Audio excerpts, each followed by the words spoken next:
आई काहीतरी खायची इच्छा झाल्या हो. काय खायचंय तुला? चल तुला वडापाव देते खायला. चल वडापाव खातीस का?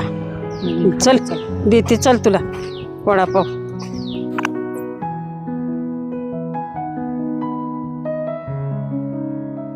इथं बस आता, मी 2 वडापाव घेऊन येते. लवकर या, भूक लय लागली. 2 वडापाव द्या. हा द्या. हा धर खा. लई भूक लागली होती ना तुला? खा मग. काने आणू 4? नको, आता एकच खाते. हा नाही आण म्हणले तर आणते. खा, लई भूका लागले. अगाय ग, काय मिरची तिखट आहे ग. तुमच्या जीवी सारखी. ए काय म्हणतेस तू? कुठं काय नाही, काय नाही. तिखट लागले म्हणल्यावर अशी म्हणतेस होय मला तू?